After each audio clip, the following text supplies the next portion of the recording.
لیستک چی خوشن یاو پر کیفم تکا باز دلیزم اری لی تعطیل هی خوشتره به من هر جیه که مروف بکار بلی بلیزه او در وقت تعطیلیه اری لی لیستکا کومروف لبحری دلیزه جه لیستکا دبستانی خوشتره جبر کل بحری زیلا درسه لینا خدلالو اری لی تعطیل جی ام گلک درسان هین دبن مثلا ام خواب هینی حبیتاتم بون لسرد لکی رحت گلو ماسیج لیستکان دلیزه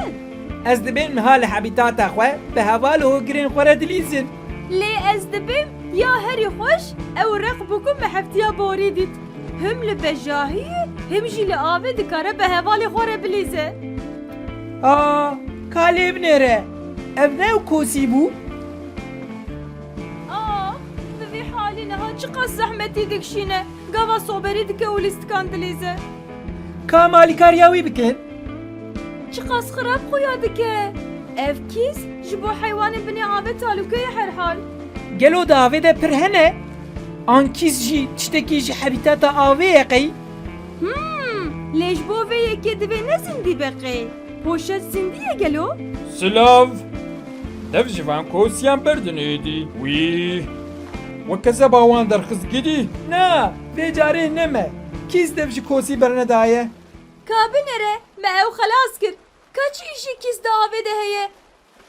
کیس جی زندیه قی هلبتنا پوشت چوبه تو چوبه که پلاستیکه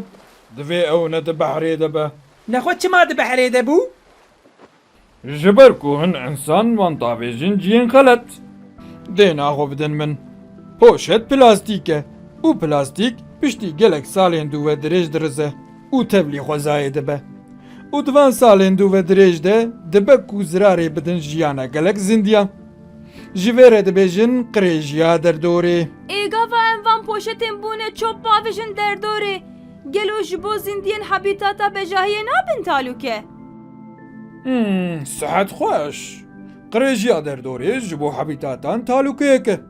جبو حبیتاتین آوی و حبیتاتین دارستان و بحران ریسکین جدا آواده که لیگا و یک جوان زراری ببینه جیهانا مجی زراری دبینه لما دوی مروف چوپا خو باویجه قوتین چوپه و دوی هر کس بزانه به بیکا چوپا خو داویجه کودره بخیر آوه یکی در دورک پاقش آواده به او در دوره که پاقش وک زندین دن جبو مع انسانا جی جیانه که خوشتر پیشکشی مدکه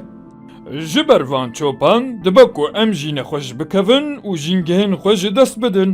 دم هر جمال باتی خورشی بیشن بخیر هاتن زاروگنو کا و چکر دیسا وقت اما لیستک دلیز مده در حق گلک تشتان ده لیکولین کرن ای کنه خود در کون سر ساتلان و جرایا گیشتی را بیجن ام لیکولین وحیم ببن دوی ام چوپا خو ناویجن در دوره دوی ام آبو بحران قریش نکن دوی ام در دورا خواه پاقش بیلین ده زاروگنو درنگه رابن بریم هرن ام چوپا لدر دورا خو بدن هف